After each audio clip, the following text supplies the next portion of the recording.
Bonjour, je suis les Saveurs de Mancia, un service traiteur et événementiel, c'est-à-dire que j'organise des événements du début à la fin.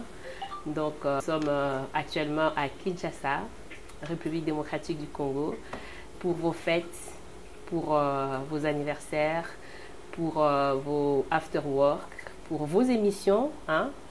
J'insiste, pour vos émissions et plusieurs types de repas. Donc, on fait des entrées, de plats principaux et puis aussi de desserts. N'hésitez vraiment pas à nous contacter. Tolambara, Biloko à Congo, Biloko ya Europe, Biloko à Baluba, Biloko à Batunyoso. Donc, n'hésitez pas à nous contacter. Et aussi, si vous voulez manger sur place, donc on a les jardins de laine, ici, juste ici à ma campagne, sur Ngouma 2, numéro 42, entrée Cardozo. Vous pouvez venir manger les saveurs de Mancia sur place. Nous faisons des livraisons. Donc n'hésitez pas à nous contacter. WhatsApp, donc je vais donner les numéros WhatsApp, c'est plus 243 85 38 57 132 et numéro normal, donc un numéro RTL 099 566 28 51. Donc voilà, n'hésitez pas à contacter les saveurs de Mancia. Nous sommes là pour vous, rien que pour vous. Kakapona Bino. Merci. Chers téléspectateurs, merci beaucoup pour l'efficacité de cette grande équipe qui nous accompagne et qui nous fait encore une fois de plus confiance. Et encore une fois, merci à vous tous qui nous suivez de partout parce qu'aujourd'hui, nous avons le réel plaisir de revenir auprès de vous avec une très belle information. C'est d'un artiste. L'artiste, il a beaucoup de talent, il chante très bien et il fait partie d'une école des chanteurs. Et aujourd'hui, on l'a confirmé il y a plusieurs années parce que il a sorti des belles tubes, je peux même dire, plus de 10 ans aujourd'hui. Cet artiste chante de disque en disque et depuis qu'il est dans la carrière solo, il continue à émerveiller encore une fois les quelques fans qui restent amoureux de la très bonne musique. Mais avant de le recevoir, j'aimerais quand même vous donner quelques petites nouvelles de certaines amies frères ou sœurs d'ailleurs qui évoluent en dehors de la République démocratique du Congo ou ici au Congo. Je profite pour vous informer qu'il y a quelques jours que la sœur Marly Yalala vient de sortir la chanson Bolingo Nayo. Il faut dire que la sœur Marly Yalala est en train de militer pour assister les personnes vulnérables et aussi assister les personnes en danger. Et bientôt, elle sera à l'est de la République démocratique du Congo, à Kivu, à Bukavu, dans le compte de son association, l'ASBEL. Bien sûr, sœur Marly Yalala, courage et félicitations. Et nous sommes en train de te soutenir au travers ces très belles chansons que tu es en train de faire. Ange Bintou a sorti cette chanson. Cette sœur réside en France. Bien sûr que vous avez eu l'opportunité de suivre ces clips et vous êtes en train de le suivre d'ailleurs pendant que je parle. Elle a sorti 7 titres que vous pouvez retrouver sur YouTube, sur Spotify, sur la page Facebook. C'est la sœur Ange Bintou. La sœur Ange Bintou a sorti cette clip tiré de l'album Elaka. Pendant que je vous parle, elle est en train de sortir un clip. Elle était en tournage il y a quelques semaines. La sœur Ange Bintou vous demande quand même de vous abonner sur toutes les plateformes, sur Facebook, sur Instagram, et aussi aller acheter sur iTunes et Spotify, sans oublier toutes les plateformes de téléchargement, les chansons de la sœur Ange Bintou. Encore une fois, c'est pour vous faire énormément plaisir. Je suis en train de vous présenter encore une fois, pour la énième fois, lui c'est Glockboy. Glockboy va sortir incessamment un clip, après qu'il a sorti 2 chansons. Et je vous ai dit HM au marié, c'est l'une des très belles chansons d'ailleurs que l'on vous montre d'habitude dans cette émission. Coup de chapeau à lui, l'artiste vous promet encore une fois de continuer à œuvrer. Je vous promets de prendre pour vous un artiste, Lionel Messi, qui est en train de venir à petit feu. Lui, il chante très bien, il fait d'office une très belle voix comme celle de Pépé Calé. Lionel Messi, encore une fois, j'encourage le soutien du grand producteur Gabi Akabwe qui est en train de le soutenir. Et merci encore une fois de plus à toutes ces personnes qui nous suivent et toutes ces personnes qui nous aiment bien. Nous allons revenir pour d'autres nouvelles, même avant que cette émission ne puisse terminer. C'est vrai que l'artiste musicien dont j'étais en train, bien sûr, de faire allusion au début de cette émission, c'est un artiste qui chante bien. D'ailleurs, la semaine dernière, j'étais avec Emile Alias, hein? L'une des très belles voix de la musique congolaise. Et vous le savez bien, lui, il a évolué dans Wenge. Il continue d'ailleurs dans ce projet de Wenge. Je le salue en passant. Et coup de chapeau à Amadou Djabi, qui continue encore une fois à faire en sorte que ce projet puisse réussir ce 30 juin. Et voilà, Emilia a eu à parler de cet artiste. Il s'agit bien de Ibrator Piana. Ibrator Piana, c'est un artiste plein de talent. Avec sa belle voix, il a interprété J.B. Piana plusieurs fois. Il est parti plusieurs fois en voyage. Et il faut le dire, il vient de l'Angola où il s'est produit après l'album C'est pas sorcier. Et pendant que je vous parle, il est en pleine période de promotion. Lui, il s'appelle Ibrator Piana. Bonsoir. Bonsoir, monsieur. Bonjour, ça dépend de l'heure où les gens vont nous suivre. Hein. Tu vas bien? Tout doucement, ça va bien, par la grâce de Dieu. C'est pas sorcier. C'est pas sorcier. Très content Toujours de te pas voir. Sorcier. Merci. Et puis, c'est pas sorcier. C'est comme si c'est un peu sorcier. Kindokina yomoko. Oui. Ilandiyo. Kindokina yomoko. Osolaina bakoko. Bien sûr que oui. On a reconnaître le pouvoir ancestral en comprenant que Bakoko Bali, Bazala. Osolaina bakoko. Bien sûr que oui. Osalagi moi geste ni moi bakoko avant l'album est bien. Sorcier, c'est pas sorcier, mais nous sommes pas sorcier. Oui, on a solagi na solagi na koko na biso koko na koko na à la pasteur, je les salue, à Lubumbashi. Donc moi les cas na solagi pe na koko na Django, na pesi mo mbote place bali. Donc ça dit ba pesa Django kako soir pour l'album moi. Bon ba koko ya Loyembo. Ah ba koko Loyembo. Yo normalement puis nous a koko na musique.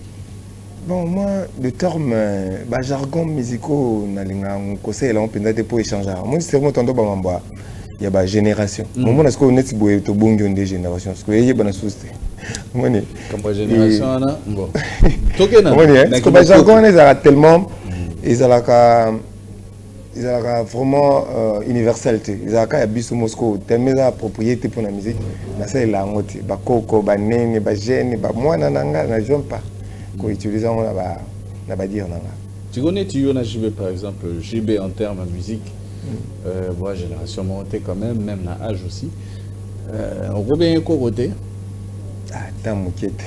Vu que au BTP na moi orchestre Moro Oyo, Moko Yaban, on revient un côté. Na beta wabi. L'orchestre Moro Oyo, Bana Oyo. Bien qui finit bien, ça commence bien. Oui, oui. Na beta wabi. L'orchestre ya Mwana ya Wera. Ah, je comprends pas. Non, je comprends pas. Na orchestre ya Mwana ya Wera. Obeta na orchestre wanati. Na orchestre ya Mwana ya Wera. Obeta te. Kasi. Yo sigolere yo. Orchestre comment non? Oh. Yo ibete. Mais yo beta pas Fabregas te. Ah. Na beta na Fabregas, ton na beta pas Fabregas. Oh. Na. Bon, dis-moi un peu. Nuance bien. Nuance soit les années. Kobeta pas Fabregas. Certes, Kobeta pas mon orchestre ça. Mon talon est pénal la cravate, toi la chemise à bien tourner, tu vas veste boue.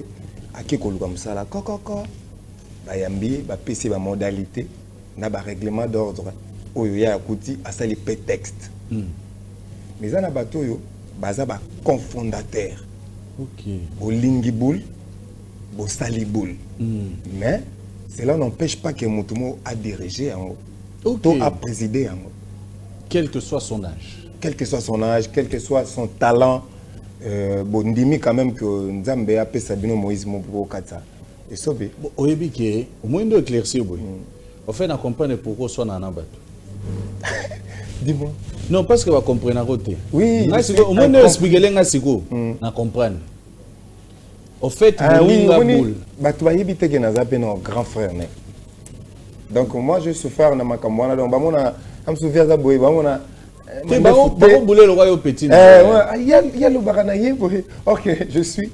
En âge, je suis un peu supérieur. Voilà. Donc, on a quoi et puis, on a une généalogie.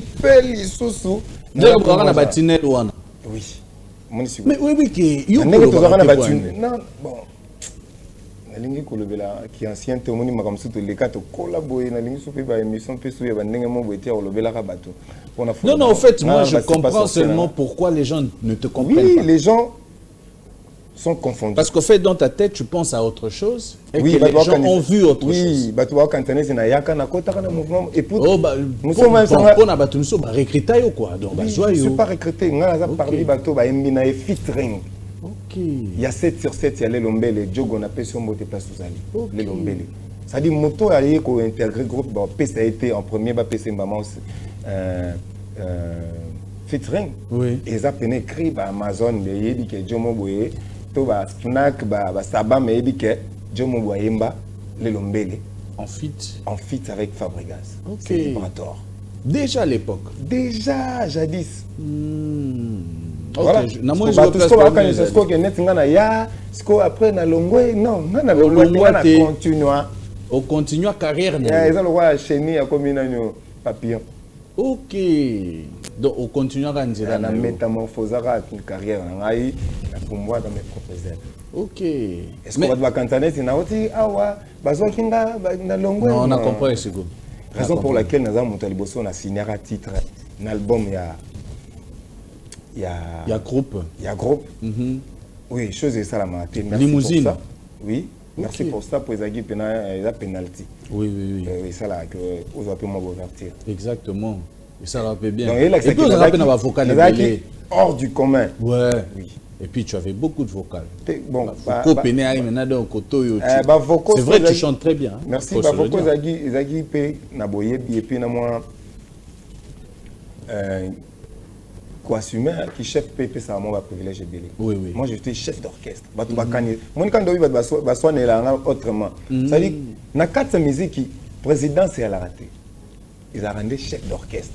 Ils avaient un terme approprié pour nous le moto chef d'orchestre. L'orchestre président a été président Rosa pas embatté. Oui.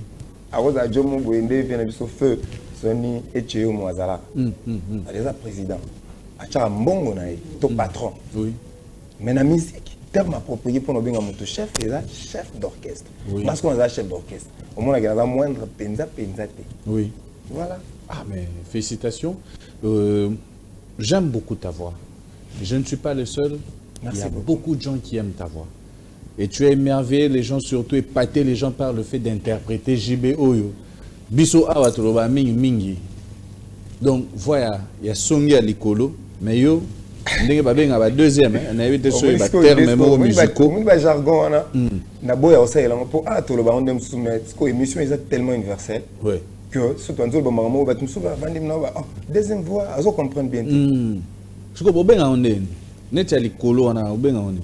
Il y a l'Ikolo on a ils ont dépendre de ndenge net il y a l'Ikolo on a to benga ngo ténor. OK, ténor oui. Ça je sais. Mais ténor peut il faut se retrouver dans le positionnement C. OK. Ça dit c'est comme octave na ngo C et ça peut qu'à ténor. Et bon nous ba benga deuxième. Deuxième voix à la T surtout à 1000 dans stade parce qu'on met millième voix. OK. Ça dit ça voix fondamentale ou alors soprano, alto, mezzo soprano, baryton pour na net venant au modo ya Léon a PC mbote à mbaba baryton.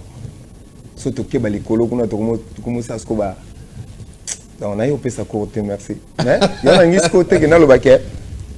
Net biso na pédagogie to benga en émulation. Ça dit ba to ba mona ke ajuyo aimba il paraît na C. Mais ce qu'on zolo ba imba papa chéri, on aime la voix ni. Kendeni. Ce qu'on prend là c'est la magie de l'art. Quand on a na pour mon pena donc avanda pena be na biwilia kaya garçon robo manga yaga. Obi ya bimisa binala amata na podium bambio bina te. Et puis na katoto bi ke mère elle là. Là na matin podium vabi désormais on a une année de l'exabilo au félément pananga. Voilà. Merci pour na offre on a puis Zara na fief. Fiet pardon. Donc Fiet sur les ongles sous l'honorable honorable la saigne pena la politique vraiment. Et ça la fait bien bah ça va ping pong moi solo ba trop ce que tout le monde na podium il va auto beta yo comme matasi vraiment. Et on a pas tigé peu maman ils a sauté. Exactement ba battle ya bongo na gete Gesmo est automata, il va tout automata, nani automata. Et ça va la différence. Et puis jour en open ils avaient na gaz à matigoto, yo matigoto, inos bi. Aux arabes na moins belé quoi jour en. Faut pas si on a vociféra si on a niveau mon bébé. Puis jazz au là pena OK jazz. Des fois avant yo le sous. Merci pour notre fief Serge Kayembe l'honorable. Ouais. Donc franchement, mais dis-moi un peu. C'est pas sorcier. C'est pas sorcier. Ça souffre d'un problème de promotion.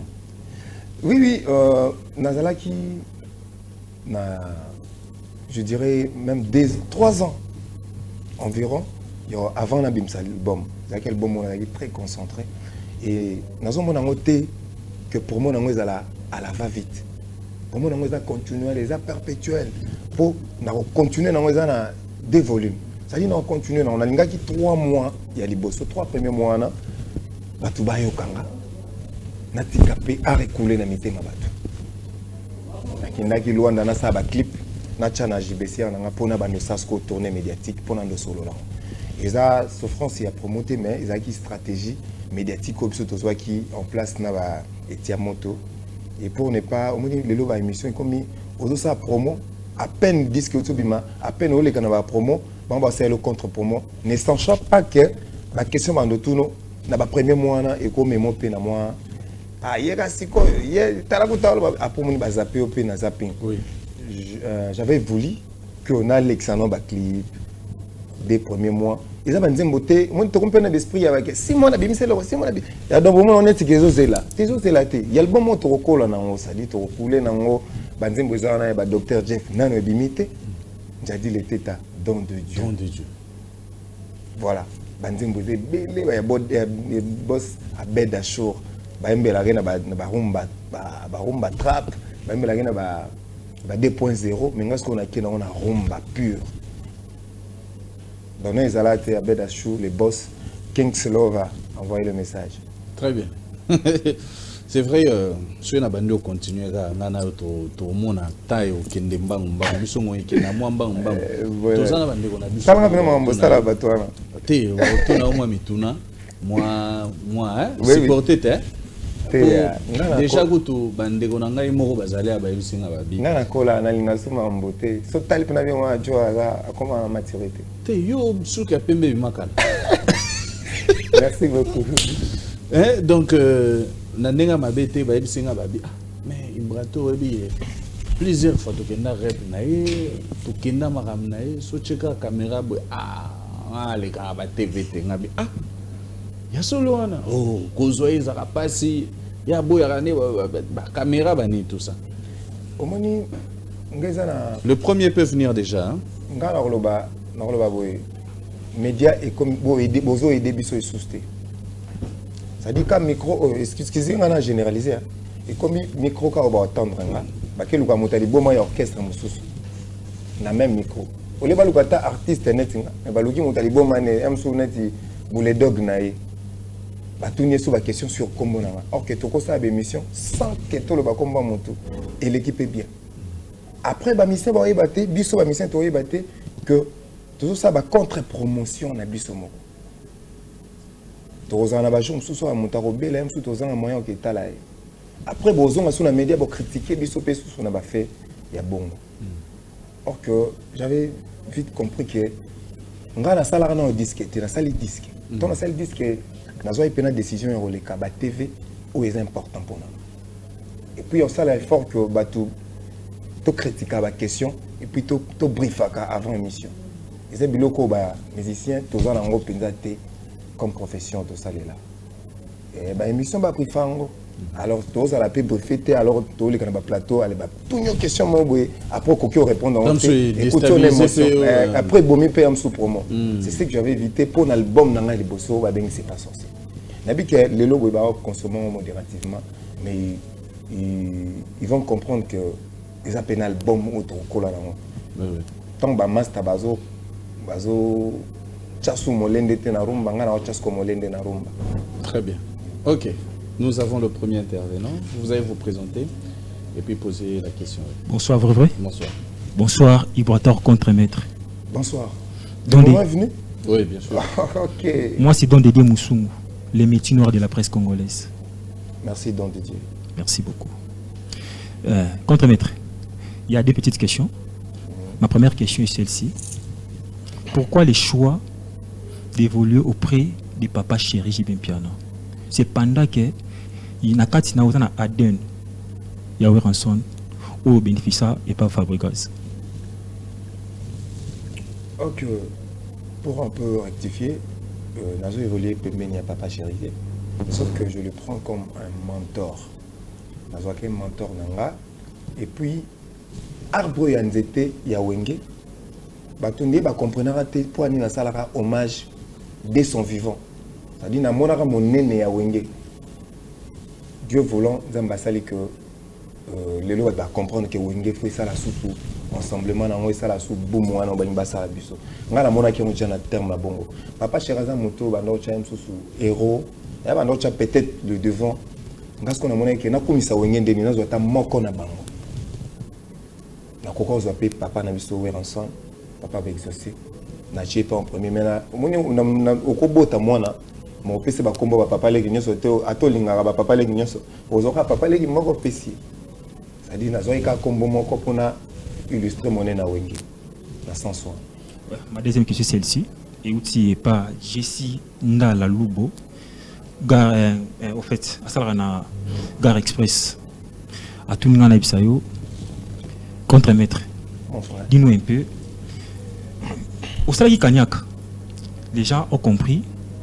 Tu voulais se défouler aux à l'aise parce que tu as tout dit, tu as tout expliqué dans ta chanson, contenu la chanson. Tu as tout dit, tu as tout expliqué. Mais, étiqueté, où est les sous-sous, ligne de tes chansons, et on dit au mot refrain dans là, filet zoba, filet bololé. Dis-nous un peu, c'est quoi les messages clés dans filet zoba, filet bololé? On a rectifié les sous-sous, peut-être aussi documentaire était avant tout dans la non, question. Tu as fait de différentes émissions. À chantant filet zoba filet bololé. On a chanté comme ça. Oui, il y a des différentes émissions. Peu sa titre, peu sa titre. Non, au moment où vous êtes dans le studio, apparemment on est que une chanson promotionnelle. On a trouvé, bon, en fait, on a toujours dit, il n'y a pas de mauvais troupes, il n'y a que des mauvais chefs. Oui. J'ai suivi Adada avec le musicien, avec les danseuses, à chantant filet zoba filet bololé. Tu représentes l'orchestre. Ok, merci. Mais Adada Zalapé, Adada. Non, Taboche. Taboche, elle est caïpée dans la mission. Dans l'émission, dans la musicien.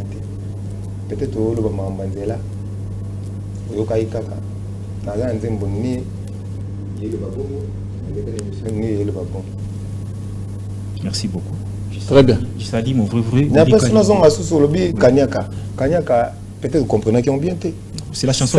Seul l'artiste peut dévoiler ce qu'il veut dire dans son tableau. Ngaka mfona expliquer qu'il n'avait pas ni na Kanyaka. Les alors quand bisum to mbara likamba bonga yoyo likamba bonga yi to mbagini. Il y a une connotation mais pesa kion mais so mon explication ngam na loba place mo boye mona mo kia beta kambonda ba kolobe babina. Ezaka ba biloko to chaka biso petem to salango to utayango photo le bela fait sociaux mais fait sociaux on est tout à kamotu et tout à couche sociale mo boye que ça la que ba lobinanga ils ont la paix ba musicien donc cela ne veut pas dire que to cible qui vraiment personnellement moto na loba ba chinois kutu baninga bazo évoluer na technologie na biso ba congolais c'est kotimbaye voit malingi adunda salaire bangamba na ye du 1er au 30 ata salaire était voilà. D'accord. Ok, merci beaucoup. Merci, Vervoué. Donc, quelques salutations, mon Vervoué. Il y a une personne. Oui, merci beaucoup. J'ai sali Dan Kaya, Mystère Viviton. Merci. Depuis Canada. Merci beaucoup. Rapidement, la deuxième personne, comme Ibrator, il était beaucoup cherché. Je vais te laisser même 7 ou 8 personnes là. Qu'ils viennent. Avec des jolis nanas comme ça. Ouais. Ici, c'est comme ça. C'est des vrais. C'est du vrai. Exactement. Voilà, vous allez aussi vous présenter et puis poser votre question. Ne me chauffe pas, maman.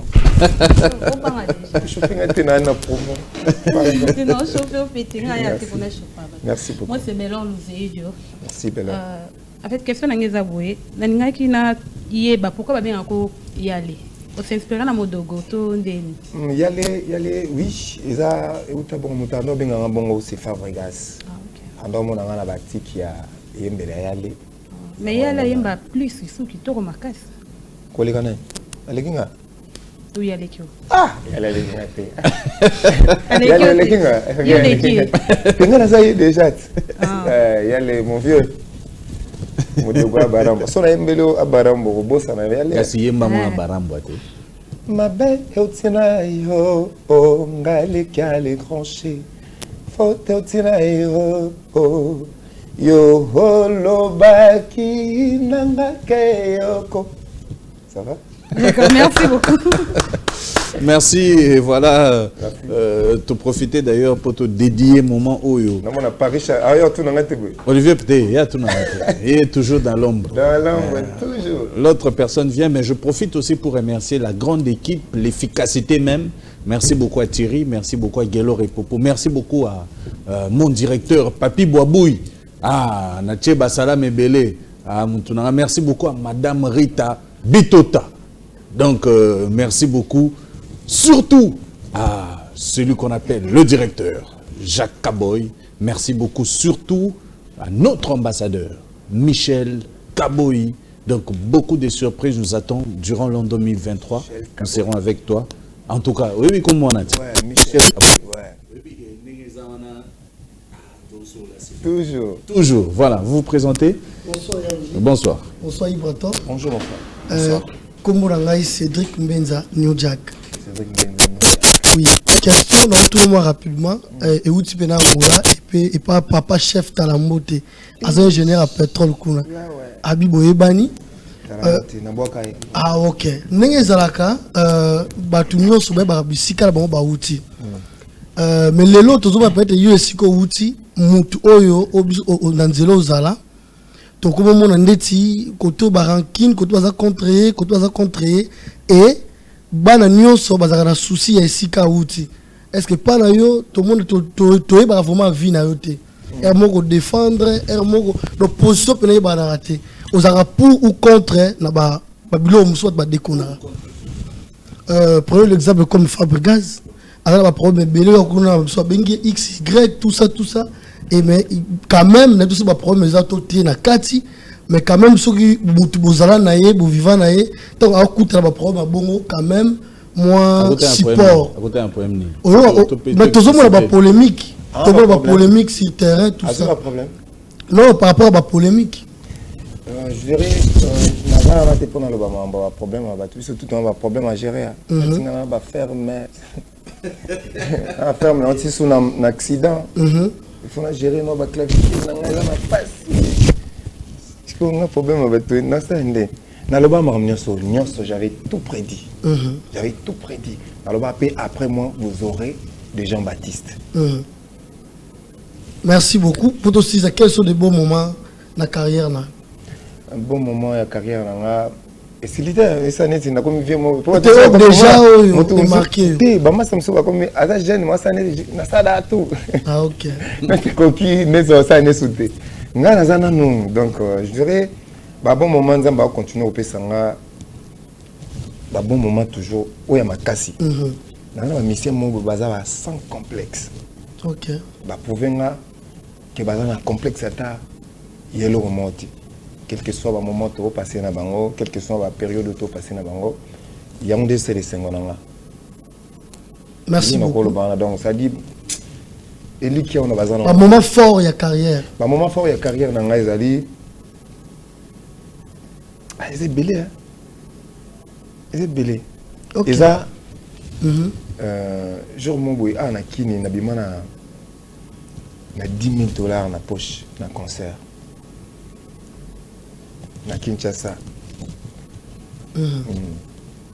C'est que $10 on a qui n'a pas sango na ONG Mobo.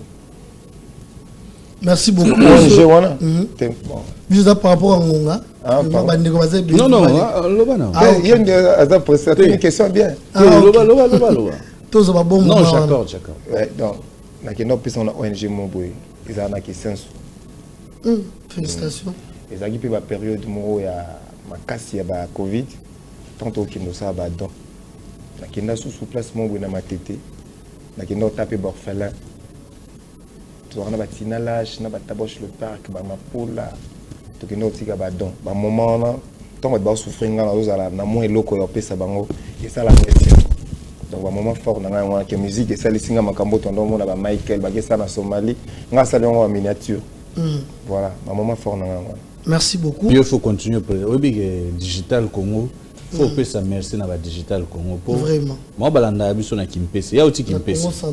Na Congo central. Mundi na bioté. Kimpese côté à Sylvain Kitemoko. Si Congo na na mona moko dans le rôle bani peut-être ça na biso mo ki obi azana succès fort na Kimpese. Bébé Nchor na bango na peut-être divine qui divine trésor voilà trésor qui donc voilà même ça on peut voir famille mon na monsieur Sylvain qui témoin donc voilà tous ala wana na ça projet mo wana na beta concert mais on a invité Tetoya to beta tourne semaine prochaine na nous ya il y a Passiar. Merci beaucoup. Merci beaucoup. Ya wili ata mutu mo azo sunganga micro na kini ya Fondation Roselin Kiyanga. Bobo Sani Mazina. Ya Seba Mazina na moi c'est maman Tété. Ah, merci beaucoup. Merci beaucoup vraiment. Merci. Merci. Et voilà, je profite encore une fois pour remercier toutes ces personnes qui aiment bien ce que nous faisons. Rodriguez Saouna, les artistes, mon artiste, Rodriguez Saouna, Aza mystique garçon. Yemoura Yembaka. Rodriguez Saouna. Na ebisotika. Saline. À coulisses. C'est bon. Mais je vois que tu as boire payer bayanga. Même question Eh. Voilà mi piku. Ouais, Gucci pas mal à mon kilimbongo. Fabrice Guitan vous parking à Badjogo. Sans oublier Laure Mujinga Kadima Bokete. Ariel et Tiamoto ne tombera jamais. D'accord. Nous prenons l'autre intervenant rapidement. Toujours et encore. Exactement. Elle va poser aussi sa question. Voilà, je te présente.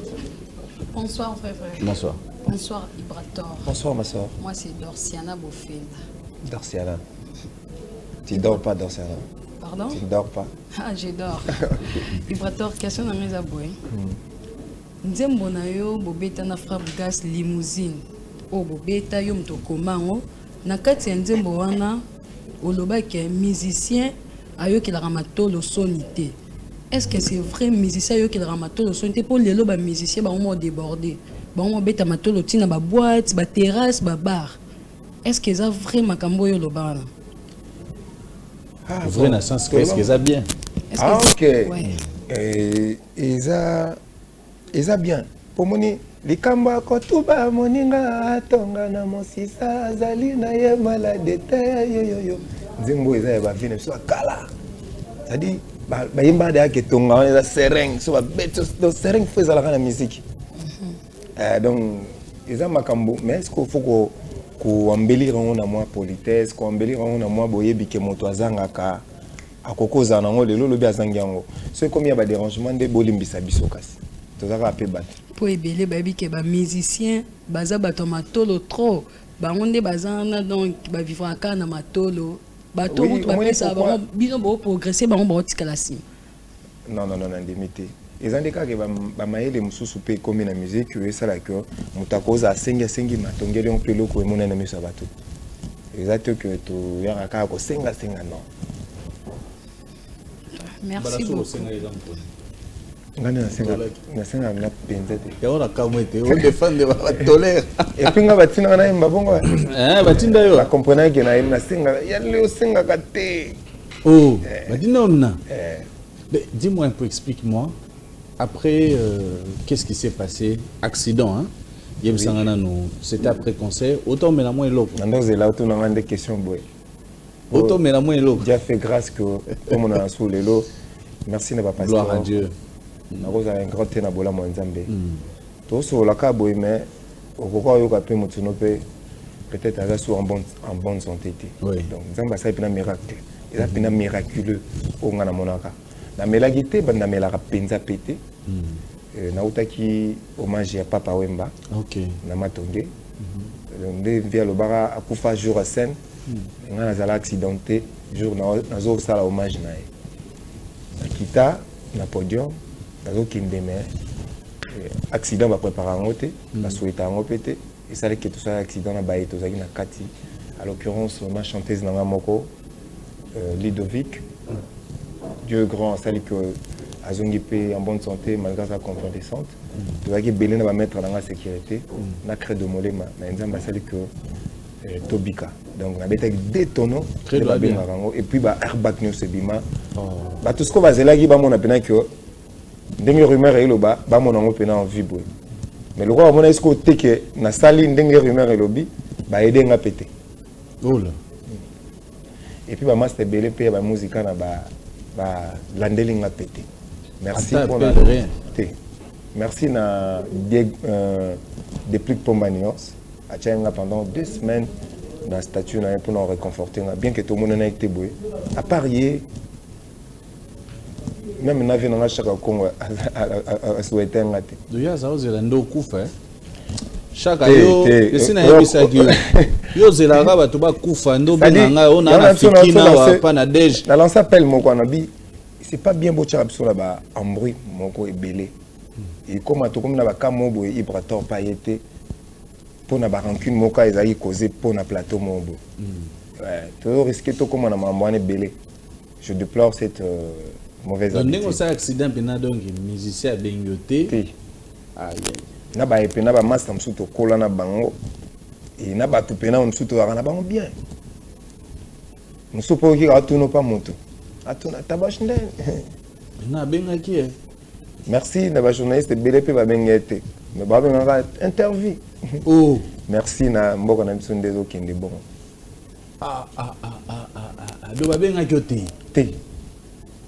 Mais nzambe abenga yenga yango na bi concert le 21 na obeta na béni les visionnaires na kermesse béni les visionnaires bana kasavu bomo amba lukunga funa baya eza concert résurrection eza vraiment nzambe asalelinga ngalo ba tina imba boye jom suboka moi de sona komina nga pe musique ya nzambe na iba na bonne na nzambe na oyemba na le deuxième volume alaki imprévu na yemba nzembo nzambe mais oyemba nzembo nzambe pona lokumu na ye amen na 4 albums voilà.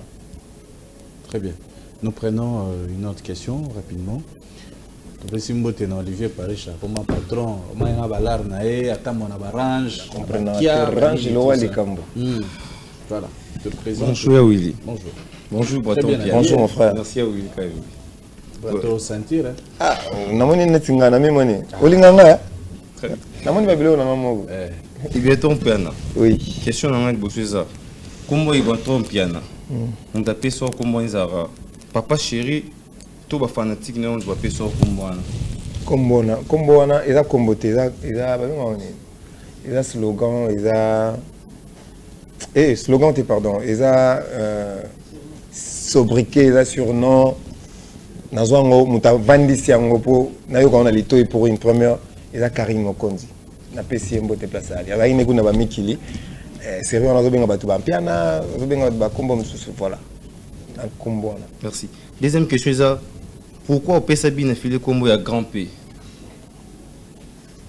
la pesi lango mais moi le bac bina filé le bac me pesa kombo grand P ça ibrator ya on a tina tout non pays ibrator tous années ah un peu sur le bureau nini na 20 buena bureau moi des donneurs des noms ici on donne des noms peut-être je suis pas là pour na le ba kombo ya ba ça msusu na le biki na pesa kombo bien affilé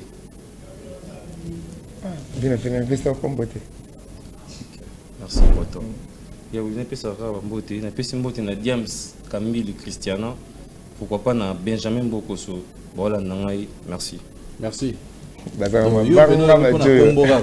bana mabanga fort Dieu donc la petite on dit ba molia bazo liet oui comme na noleka ah na pena peso kombo Ange noir. Te yo mo pesa bato ba kombo esusu. Te na pesa kombo bwakelanga. Ah ok, na kanisa ilo. Pona numéro ya sika. Mais siko ndenge za boye. Nga na mona yo na bandeko. Oyo yemba na bango esika moko tango bozaka pa. Bozaki epai oyo tobenga pa Fabregas. Te, bozaki na Fabregas. Bon, on explique nga. Dinga moi mystique. Bon, siko ekozwa tanto komisa bato, hein. Mais tango bozaki na Fabregas.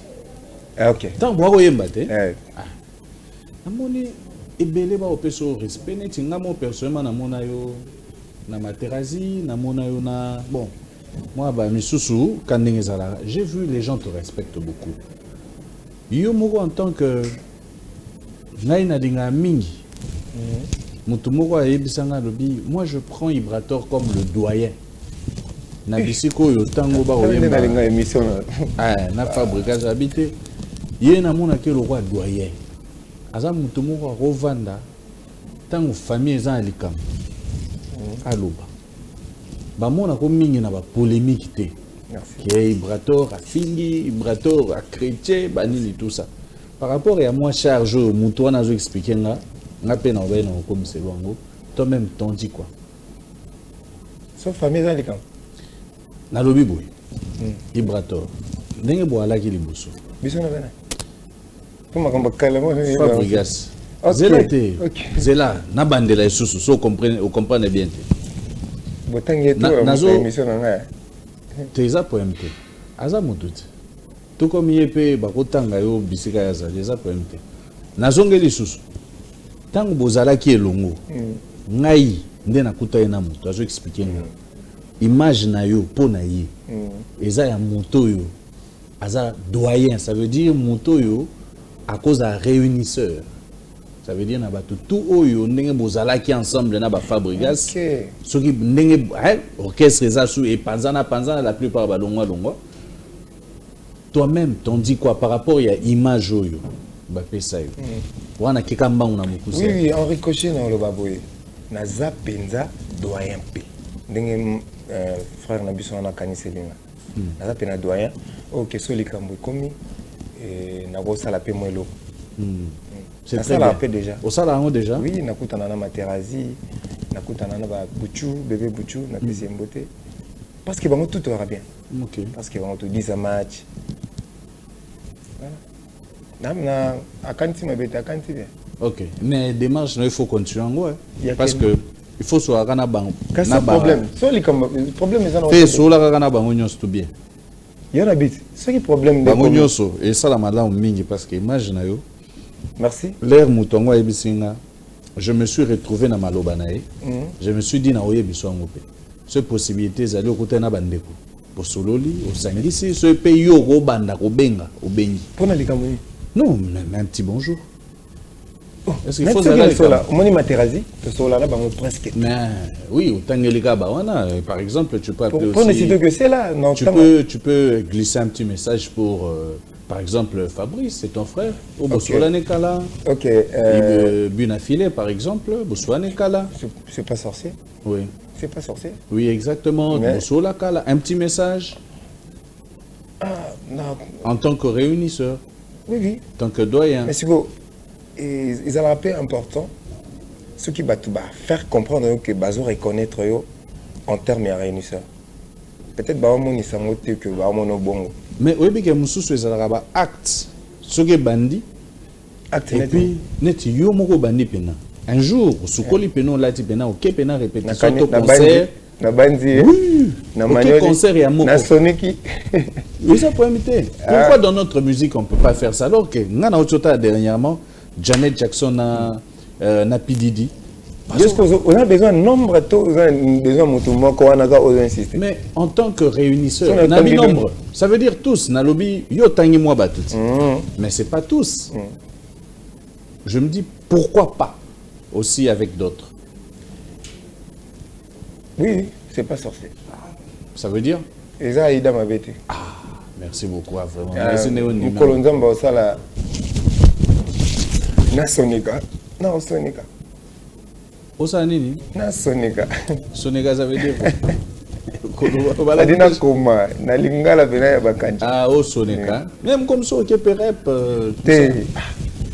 ou pour concert, tout ça, ou à l'occasion d'une fête. Oui, en tant que Moukolo, tout ça. Oui. Oui, je vais. On a fait des bon, pour les Moukena, un joyeux anniversaire. Supporter car moi, autant au mers, les temps tuent les temps créent les temps. Tout ça, non? D'accord. Voilà. Bonsoir. Bonsoir, Yali. Bonsoir. Nazana, moi, des questions, mi kusemi balé. Vous vivez. Nazara bon et Pessi Solo. Moi, c'est Christian et Pessi Solo. Ndenge, c'est pas sorcier. C'est Pessi Solo. Pe accident, na on est Pessa qui solo. Tant on a mon yo boye, Nathalie n'habite Nzambazo Sala. Merci. Na komisi pe Nzambende to kutani boye parce que to tchaki ope na mabonde. Amen. Ba question na ngeza balé bandeko ya Dubai mutu batinda ki ba question ngo balobi na tuna yale ko. Mikolo bango balingiye makasi président nazo comprendre. J'ai eu des messages où bazo tinde la yale na Dubai ba sambela ki pe pona yo balobi boye question liboso batuni bo babi yale. Un moment passa qui tana ona papa chéri na jibem piana a soutenir kio. Tout le monde a kindé pour bébé taille concert mais bazolo ba o komi kolata na comportement na yo mais yo zo memela yango na mabe ezo memayo et komi ko kundande yo ozo memango na mabe soki ko répondre bango comme ça ngai na continuer c'est vague comment là ta comportement yango ezani comportement ya papa chéri na expliquer aux ana expliquer morgueil yo tant bazolo ba nanga mo na zana ba preuve tangible on a koki koloba tant bazolo yo za réunisseur au qu'on lance un message, aux répondre, c'est pas sorcier avec beaucoup d'orgueil. Donc, et sali, ils ont ça là, bien te balobi yale, zala na comportement na yo, oh yo zala ki nango, oui yale to yebani bien, et ça na ba question batu bazo tout na pona yo, babi yale. T'es brutal toi. Non, je suis. Ma bon, non, ma bête ça va mais. Non, ele musi babizala yale wana uyu yale ule tunayua pesa bango message yale ni paka moya nazaka oboye baki ka moko wana c'est-à-dire naza tout ko la pété ba attitude musuto wana ngo ya kala to ni pe souste zongela parce que lelo eza fierté eza fier mais eza vantarté peut-être ils ont dérangé penalty ceux dérangé wa mabe batuni ngai na bi c'est pas sorcier c'est-à-dire ça mabe te za ki ndokite ko kutana to ko sala ndengo lobina donc omoni totala to mimo na pe bison hein to ko mi yeba na katite batu batala biso baebi so ba moni que moi pourcentage ya mabe dali merci pour na conseil na bango na zona bon ça très bien. Il y a les questions ami baleza eza na question bazo tuna bazo mituna bango ma ngana kutika batu ba sala débat na kunda balobi na kunda effectivement balobi balobi boye na ba docs kuyeka balobi boye balobi yale mbusi ezana likambo moko ya muke le kaka na kanfufu obi na file aboya ka bobeta 12 oyo linga ko orchestre mobimba okendi na yango bina file aboya ka alzape apesa pe raison na a maintes reprises na ba TV ke ye ayeba na kité yo sérieux na yo nzoko Fabregas pe nzoko ye alingaka telemela wapi mais Fabregas azaki na moi ba marché na ye aboya kaka ne fiske 12 na dernière minute yo lia facile lo ata kombo na yo koma ko tanga yango na pasi ngamoko pe nazana ba preuve tout à l'heure là ozo tanga ka c'est pas sorcier to boyite que eza c'est le moment ya c'est pas sorcier pour izo pesa solo pour il faut tout consommer yango ba Jeff dia dileté ta ko te beta ki to ndenge kangaki mais ya leti lelo nani bina filé car ali boso tambola nango eza yo pourquoi ko kanga mutema wana tilelo nakangi mutema te angari ambele mutamutema mbako za yo mum tozo ba ko makambo onga na ebiso te na bosana o baza ba frère bazala ba frère ngana ebi natiki mupepe moeleka tant to koma ba mature to yeba nani azara nani asala nini erreur nani azara nini sikoyo bo supporter makambo bomona biso to sala mais jour to eko kangelo kadena place mo boye bomona biso pe ba ibrator mabete voilà donc ça dit ngana zaka o nazala pona paix pour na kimia pe na pour na ma guerre te ya moni disque na bimission dans le calme et puis au bazo confondre on a kozanga osa promo OK na linginde lignée mususu même na bimission na parce que bazo mona ngate que net na osa promo que balingi promo monet ya que net na bando harceler batuna na sina koli album du siècle c'est pas sorcier album to kola na album ils ont assuré que rumbe ozala égotique à la poto soit statut à patrimoine immatériel et à UNESCO mais surtout gardant bien te surtout mi pesi na barumba mususu peut-être au bon ça statut on va retirer un peu puisque ce que nous avons assuré que avenir ya rumba et ozala toi garder en rumba au bazoya na sima ba papa cher. Très bien, merci beaucoup Yali. Merci beaucoup et Pessi solo PCP solo hein? Solo donc Jordan Vani tout ça merci donc Yali c'est vrai plus plus bato bakomi ko beta li solo na yo na Yali plus yo pe ondima pe ki Yali plus na bilongi na banzoto pe omukokana oui na mona yango ni force mo za na sima kombo vibraka olandi nze mo sa na soleil non on est à tuerie ngamo na vani na dinguerie soleil wanga en tout cas soleil wanga wana boaki na kanda venanga Yali boaki na kanda suka na champ donc wana mkolonzi mbona sepela ajipe na bombe zelo wa bor moto beta na venanga samchinto eblo wa bongo samakati akati pena promo avant sam na ebsagio samchinto cheke na ebsagio promo bunana bon ça va nous prenons quand même une autre mais personne si copé na okatate promo ezalara pour les artistes mais bino pe faut boire si me pe ba promo pe ba artiste na bino si moi je le fais hein oui bo sala ngo atana ba sommet moto vandi bo chepe kata point faible ya samchinto na ibrato exact et bo chepe ata nzembo mo to mbana na mwana babia Chokoro Prince Prince babia mbanze moment kitoko pour na fierté ya rumba pour na bolingo ya rumba boson kabablo wa bongo Prince mwana Manique de John. D'accord, merci beaucoup. Voilà, vous allez vous présenter et puis poser votre question. Oui. Bonsoir, Piano. Bonsoir. Oui, je suis Angie. Angèle. Oui, Angèle. Merci. Oui. Question d'Angie Zaboé. Pourquoi au PC, album Nao Kombuya, ce n'est pas sorti? Na banda tu na zela so deuxième. Non, non. Parce que tout le monde a album Nayo sur le marché, ça a été 006, ça PC 1011 000 des mots mais sur le marché. On est bêta mais sur le marché. Tout le monde a dit. Oui, so le bamakambo et bimi, nzela mo penangate, mais bimi ba presque ba série encore. On comprend hein? Tout ça peut makambo ndenge moroté.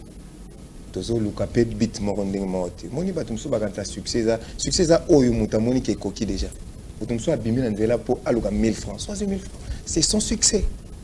Tu as beau chanter, tu as mis les clips en valeur, tu as mis artiste en valeur, peut-être ceux qui ont. Peut-être qu'il y a un ego lukanga et tu as un statut mobo. Et quoi qu'il pour nanga, tu as retour mon côté. Tu retourner nakanga bafle.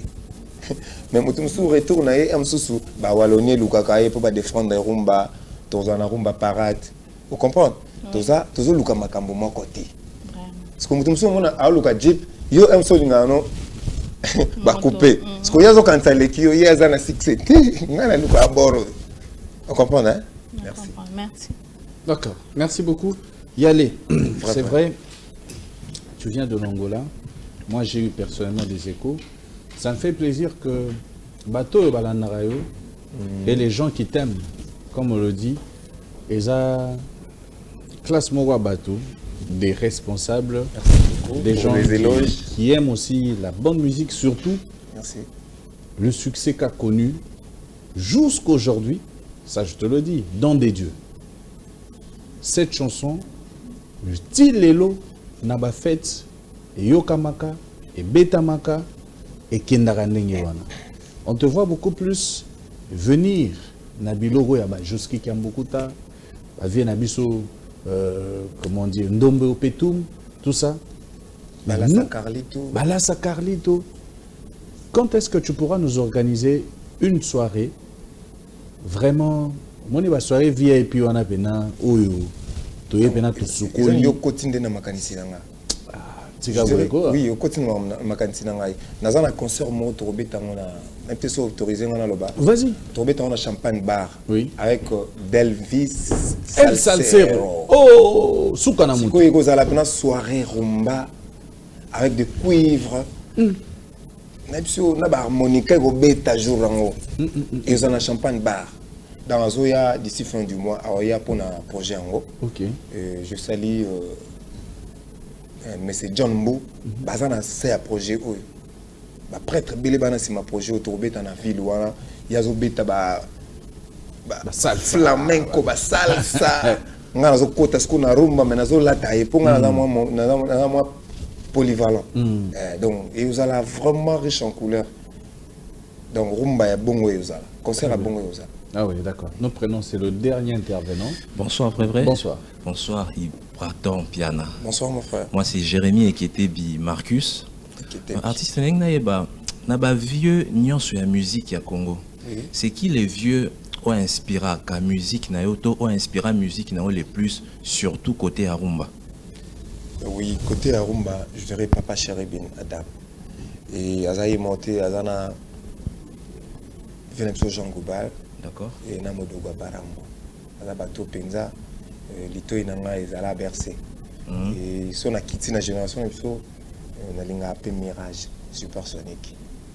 On a pas ça la musique, la vision, on a respecté vraiment la musique. Bien que Bafleo, il y a un carapol, ou comme sous Sixo, et Minoka du blabla. Mon île, Batumsou, Bachar, art en valeur, Teba, ou quand même sous buzz en valeur. Pour Kanga, pour Teka, oui, c'est pas mal. Ils ont mis un peu mais il y a un artiste, il y a une thématique, il y a une bêtise pour bêtise. Tout le monde est encore beaucoup plus proche à Papa Chéri JB Piana. Tout le monde qui même à rendre hommage. Mais c'est quoi l'album préféré ou la chanson préférée à JB Piana au Linga Makasi? Ah, il est belé. Détinine. Ah, il est belé. Papa Chéri Piana.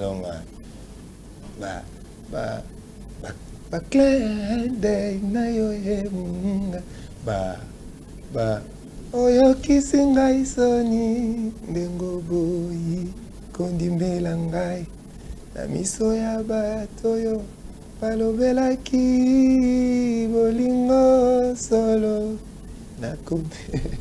Voilà, tout le monde au Solina Vrevre la soirée. Espérons que tout le monde a pu Papa Chéri JB Piana comme invité. Pourquoi pas? Oui, pourquoi pas. C'est pas sorcier. Bah, ça c'est une question, mon questionnaire, on est bien. Bon, il y a un concert. Concert, tout le monde a vraiment trop dans la production et puis promotion pas trop. Qu'est-ce qui se passe avec on est sous-informés, trop. Toi, parmi la génération, toi, parmi la production est belé alors est belé. Même les bandes en Boka. Afrique du Sud, on tanda. Bangola, tanda. Ah, tu bêta partout. Tu n'as pas showbiz. Oh, bah, tu me souviens, bêta à terre, bêta pété, à linga pe, kuta bêta te, bah, linga pe, à bêta te. Vous assure. Oh, bon, linga te. Bon, linga. Il a passé, franchement. Il a au footimbo. Il a passé. Il a passé. Merci. Oh, Madame Maria Mona a tembe. Alors, genre en musique, on va être dans classe à bateau même. Et qu'on va sa salle. Ah, Natika. Yalwa. Ozoboya mena mutabala po talika forme. Les gens de musique na biso mususu et sukaka. Sukaka na Willeri. Andule les sumsu Willeri penesuki. C'est comme oui, next. Je vais te laisser t'exprimer, mais moi en entre-temps je remercie l'homme ni Facebook, ni Instagram, ni Viber,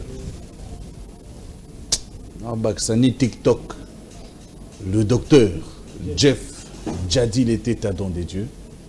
Vraiment, il faut organiser Mboyo. Vibrator me dit bientôt le clip sera sur le marché. En tout cas, avis de recherche. Une très belle chanson. On a la deuxième, on a la troisième. Oui, troisième, on est année.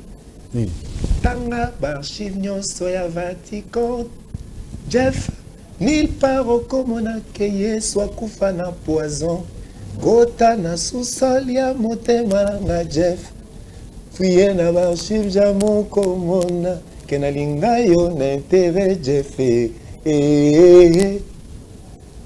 ah!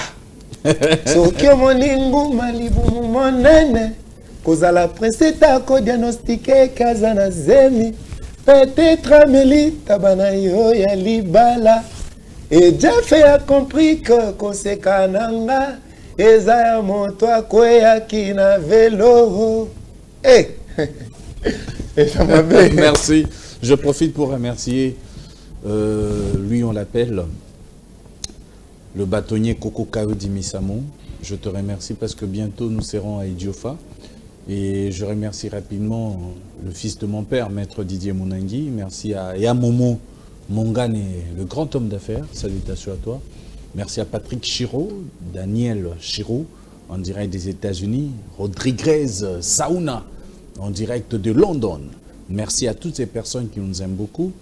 Et je remercie ma présidente, vraiment Rolanda Bissosikoyo, vraiment salutations, place aux alliés, Topé Sombote et Bélé, parce qu'on est toujours ensemble. Merci à Daddy Chic et merci encore une fois Eric Samabi. Nous te laissons parler aux fans pour... Mais avant d'aller, tu m'as fort. Ouais. Transfert d'argent le plus facile, easy cash, Didi Yamba. C'est au bois qui est canaille et ça l'a bien. Didi Yamba. Didi Yamba. Merci, les pauvres a confirmé. Didi Yamba. Très bien. Donc, Ariel Etiamoto, je te salue. Hugues Atunga, Russell Kassongo, les papas des 3K. Et Mamenga, Forme, Moda Luka, Moda Roa. Donc, tu es dans mon cœur.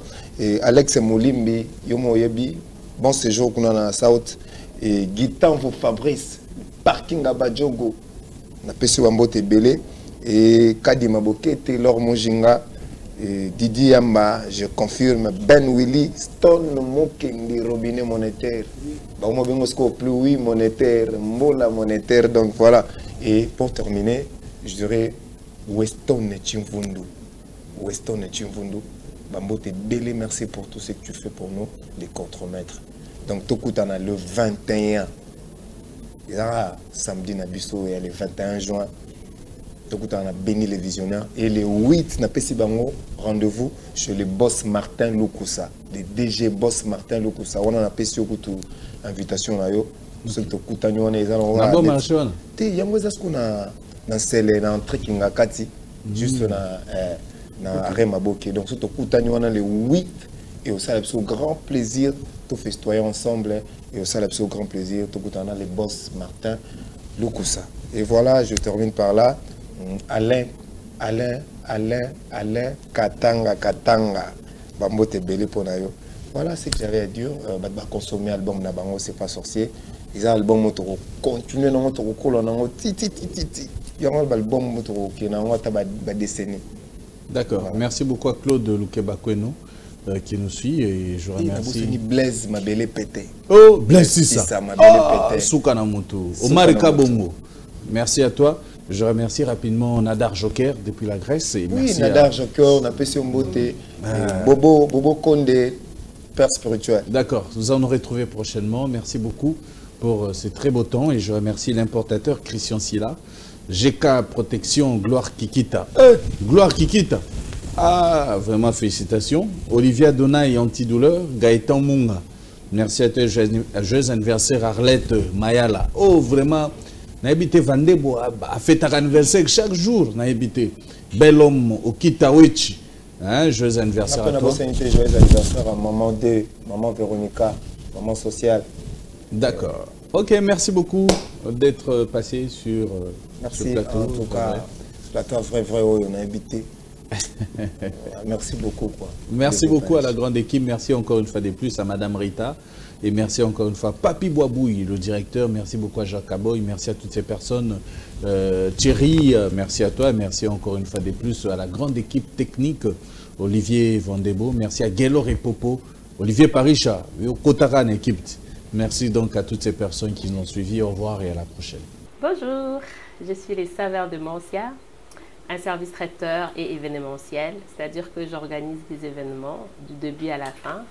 Donc, nous sommes actuellement à Kinshasa, République démocratique du Congo, pour vos fêtes, pour vos anniversaires, pour vos after-work, pour vos émissions, hein, j'insiste, pour vos émissions et plusieurs types de repas. Donc, on fait des entrées, des plats principaux et puis aussi des desserts. N'hésitez vraiment pas à nous contacter. Tolambara, Biloko à Congo, Biloko ya Europe, Biloko à Baluba, Biloko à Batunyoso. Donc, n'hésitez pas à nous contacter. Et aussi, si vous voulez manger sur place, donc on a les jardins de laine, ici, juste ici à ma campagne, sur Ngouma 2, numéro 42, entrée Cardozo. Vous pouvez venir manger les saveurs de Mancia sur place. Nous faisons des livraisons. Donc n'hésitez pas à nous contacter. WhatsApp, donc je vais donner le numéro WhatsApp, c'est plus 243 85 38 57 132. Et numéro normal, donc un numéro RTL. 099 566 28 51. Donc voilà, n'hésitez pas à contacter les saveurs de Mancia. Nous sommes là pour vous, rien que pour vous. Kakapona Bino.